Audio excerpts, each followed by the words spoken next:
Salve a tutti ragazzi, io sono Hobby Rocks e benvenuti qui nel mio studio. Oggi finalmente vado a fare il setup completo, quindi cambio corde e tutto il resto, ponte, truss rod della mia Fender Stratocaster Roadworn Classic 50.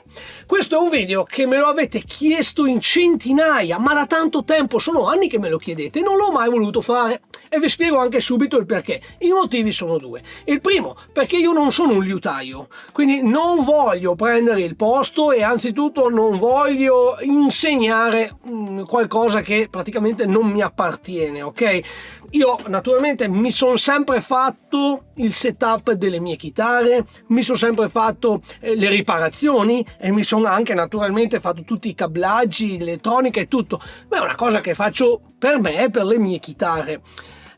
Un altro motivo invece era perché qui nel mio studio non ho una postazione fissa dove faccio wiring, dove faccio setup, chiaro? Quindi per fare questo video ho dovuto sistemare una postazione per così dire di fortuna, posizionare le varie webcam perché si possano vedere determinati particolari, perché ovviamente quando si fa queste cose ci sono molti particolari da vedere e da tenere presente. Quindi è stato un video abbastanza impegnativo, non ho mai voluto farlo, un po' per motivi di tempo, di spazio, ma anche un po' per rispetto di chi questo fa di professione. Me lo avete chiesto in tantissimi, non so da quanto, quindi ho detto dai, lo facciamo, però prima ci tenevo a fare questa grande premessa. Quindi, capito questo, passiamo e andiamo subito a vedere che cosa ho fatto. Bene, andremo quindi a fare un cambio corde e un setup completo di questa Stratocaster. Oggi ovviamente per motivi di ripresa ho dovuto utilizzare questo tavolino molto basso e stretto in modo da poter riprendere tutta la chitarra. Non è molto comodo, ma è l'unica maniera che ho qui nel mio studio per mostrarvi quanto andrò a fare. Allora, innanzitutto rimuoviamo la leva. Ricordiamoci che al suo interno di questo buco c'è una piccola molla, quindi attenzione che non salti fuori. Nel mio caso, a furia di utilizzarla, la molla si è incastrata e non esce più, quindi lasciamola lì. Andiamo a togliere tutte quante le corde. Facciamo una cosa di questo genere così andiamo meglio. Uno. Benissimo, tiriamo via.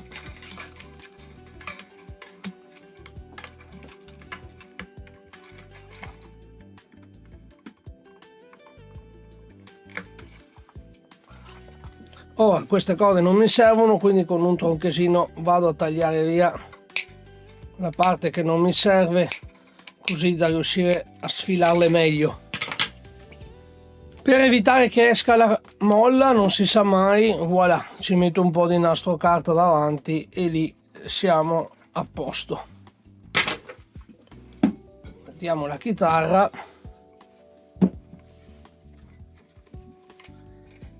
Anche qui si può tentare di farla uscire dal copri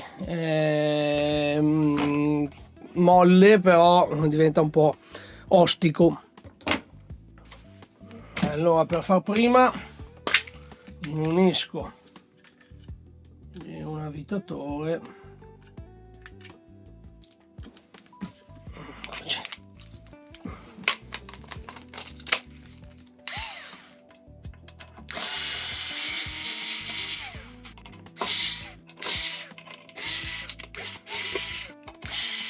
Adesso qui si è anche spannata una vite.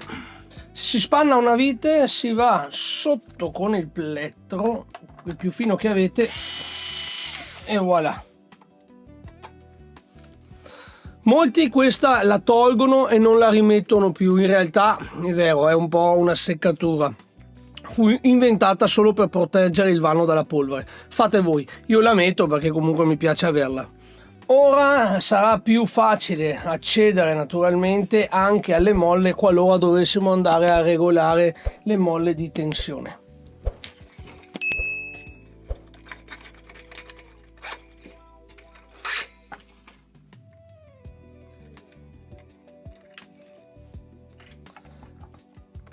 ed ecco fatto, tutte le corde sono state tolte. Dunque io di solito, anche se si fa alla fine, io do lo stesso una pulita generale con un panno in microfibra, perché lo sappiamo come nei punti più vicini al ponte e al tacco del manico diventa difficile togliere la polvere, quindi già che ci sono faccio una roba così, passo in mezzo i pick up, pulisco bene e via. Poi naturalmente una pulitura generale finale la farò ugualmente. Anche nella paletta, sappiamo bene che nella paletta si fa fatica ad andare a pulire sotto dove passano le corde, quindi voilà, una bella pulita non fa mai male, ok? Naturalmente, ecco, questa chitarra ha un corpo in ontano e il manico in acero. In questo caso, tra l'altro, la verniciatura di questa chitarra è alla nitrocellulosa e come potete vedere è relic, quindi francamente io non vado a pulire o ad utilizzare qualsivoglia sorta di prodotto, perché comunque la nitro, sebbene queste siano nitro relativamente moderne, sono molto delicate perché sono vernici a base d'acqua, quindi un panno in microfibra asciutto o umido, va bene anche umido se c'è tanto sporco, basta passarlo un attimo così e stop. Per quanto riguarda anche il battipenna, potete vedere che presenta dello sporco, presenta dei segni. Ecco, questo in parte è dovuto al fatto che le plastiche sono invecchiate artificialmente proprio per i relic, ma in parte proprio sto sporco qua è dato proprio che è sporco, è stata utilizzata. Siccome a me piace la chitarra relic e mi piace il consumo e lo sporco, quello vero, io lo lascio, io non lo tocco niente, anche qui nella tastiera. Ecco, se fosse stata una tastiera in palissandro sicuramente l'avrei pulita con dell'olio, l'avrei poi asciugata, avrei fatto un trattamento diverso come per esempio ho mostrato in un altro video con la mia PRS. In questo caso è un manico in acero, sempre verniciato alla nitro, tra l'altro in alcuni punti è anche stato artificialmente, diciamo così, relicato anche molto male, però vabbè, lasciamo perdere. Qui non ci metto nulla, nelle tastiere in acero non ci va niente, io non ci metto assolutamente nulla. Anche per quanto riguarda la paletta, non so se si intravede, ma la paletta è satinata, non è lucida, come pure anche il retro, vedete? Quando ci troviamo di fronte all'acero, sia verniciato ma vivo così, io non tocco assolutamente nulla. Per verniciato intendo quando ci troviamo di fronte ad una verniciatura, in questo caso non ha alcun senso metterci oli o quant'altro, se è verniciato sostanzialmente significa che nulla lo può attraversare. In questo caso è reliccato, quindi è reso invecchiato, a me piace tenerlo così, quindi preferisco non toccare nulla, preferisco non modificare, anche se è sporca, la mia chitarra. Piccola interruzione, io vi invito a fare un salto sul mio sito www.robyrocks.it, dove troverete i preset, le patch, i profili, gli impulse response che io realizzo per i vari sistemi digitali. Troverete inoltre anche materiale gratuito, i video tutorial gratuiti e anche i link alle masterclass, ai corsi che io realizzo. Grazie. Quindi che cosa vado a fare? Vado ora a pulire sia le sellette sia il capotasto, prendendo una carta vetrata molto sottile come questa qui e a passare leggermente senza fare troppa pressione, giusto per tirare via lo sporco, perché le corde rimanendo qua magari anche per parecchio tempo o magari avete una sudorazione elevata, creano comunque dell'ossido, ruggine sostanzialmente, per capirci. Quindi andando a pulire leggermente senza fare troppa pressione, vado un po' a pulire la base dove si appoggia la corda.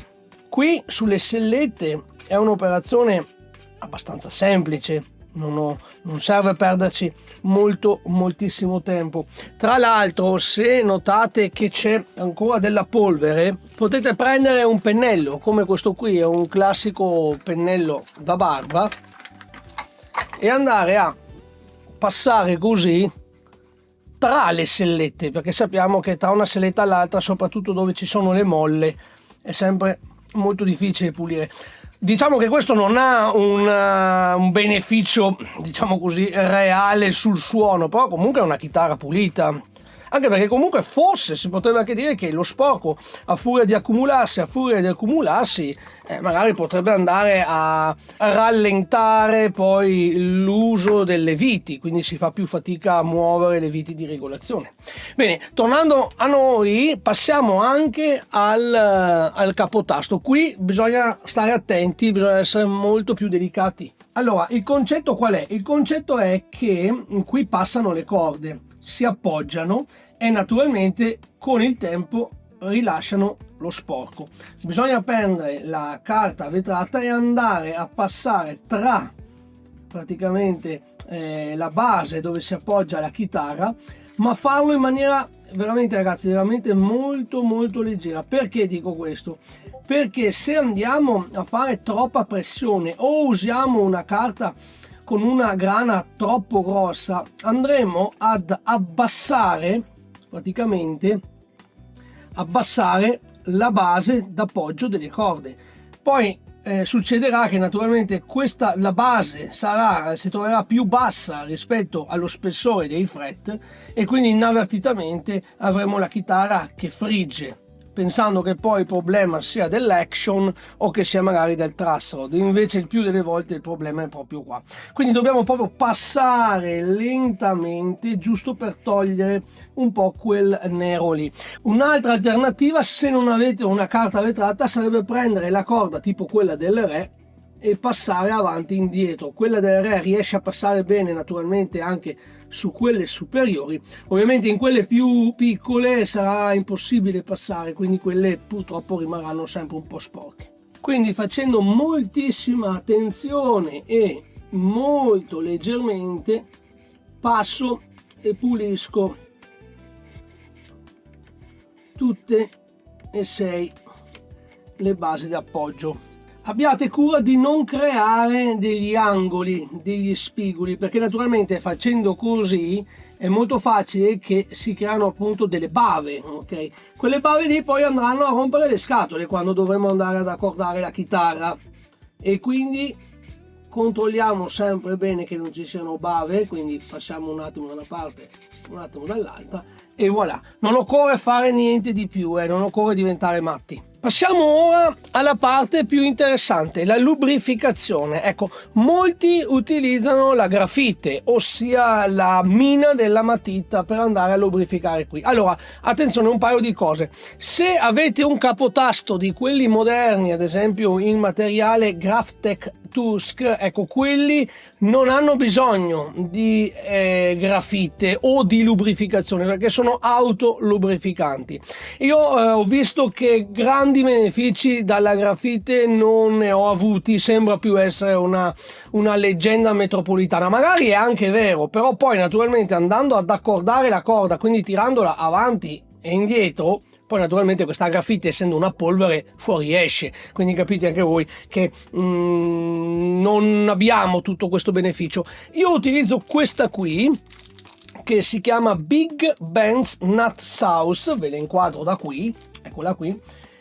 Costa un bel po', questa non è sicuramente a buon mercato, ma questo è proprio un lubrificante pensato apposta per tutte quelle parti che sono in movimento nella chitarra, quindi la utilizzerò sicuramente qui. Se riesco magari ne metto un pochino sotto qui nella bassacorde, e poi andrò a mettere una goccia anche qui sopra ogni selletta. Poi eventualmente posso mettere una goccia anche, se riesco, praticamente sotto ad ogni vite dove si appoggia il ponte mobile. Perché? Perché sono tutti punti di movimento, sono tutti punti di attrito. In questi punti qua potrebbero naturalmente depositarsi polveri, potrebbero depositarsi, comunque crearsi ossido o quant'altro, che vanno naturalmente a infastidire il regolare movimento ovviamente delle parti. Quindi questa piccola siringhetta, ok, basta semplicemente una goccia ma proprio microscopica in ogni parte. Quante volte bisogna farlo questa cosa? Vi dico, se faccio il cambio corde, faccio un po' un setup, non dico ogni setup, ma diciamo ogni 2, quindi una volta sì e una volta no, perché veramente è molto lubrificante, ok? C'è chi utilizza, non sto scherzando, c'è chi utilizza la vaselina, però vabbè, io preferisco naturalmente usare questa roba qua. Quindi togliamo il cappuccio. Qui abbiamo anche un piccolo pennellino per poter andare a stenderlo, e andiamo a mettere una goccia, ma proprio bisogna stare molto attenti a non premere molto, una goccia microscopica sulla parte interessata. 1, 2, 3, 6. Voilà. Adesso col pennellino la stiro un po', la faccio aderire su tutta la superficie, ok? Di nuovo ragazzi, non stiamo facendo genetica nucleare, non dobbiamo diventare pazzi in queste cose. Ricordo che la chitarra è uno strumento imperfetto, quindi anche quando andremo ad accordare la chitarra non ha il minimo senso star lì a stare attenti al centesimo di tono, tanto poi andiamo a premere la corda un po' più e un po' meno e andiamo naturalmente ad alterare l'intonazione, ok? Quindi vuol dire, cerchiamo sempre di essere tolleranti, ok? Adesso metto una goccia qui in cima, benissimo, e provo a vedere se riesco ad andare qui sotto, perché questa parte qua delle chitarre è abbastanza rognosetta. Ok, da una parte e anche dall'altra. Facciamo anche così per essere sicuri. Benissimo, come dicevamo la stessa cosa la faccio di qua, quindi una goccia microscopica su ogni selletta, e sempre con il piccolo bastoncino vado un po' a cospargere tutta la superficie. Ottimo, adesso mi riprendo la leva, tiro indietro e tento di metterne una goccia sotto ad ogni vite. La cosa più giusta da fare, ve lo dico già, sarebbe smontare tutto, quindi togliere tutte le vite, lubrificare e rimontare, ok? Io ve lo dico, la cosa più corretta sarebbe quella. In questo caso non ho voglia di farlo perché diciamo che avevo già verificato che andava più che bene, e quindi io faccio prima a fare così. Benissimo, prendo di nuovo questo affarino, cerco di andarci sotto, poi naturalmente muovendolo sarà lo stesso ponte che andrà ad autolubrificarsi, e voilà, muoviamolo un attimino. Stessa cosa dicasi per esempio se volessi anche sulla leva del tremolo, perché no? Se vedo che faccio difficoltà ad avvitarla, o magari chi la usa a penzoloni, diciamo, posso metterci un po' di materiale lubrificante anche qui. Male non fa, ne basta una goccia qui all'inizio della filettatura, non in fondo, una goccia qua all'inizio, e poi avvitando naturalmente andrà ad cospargersi su tutto il filetto.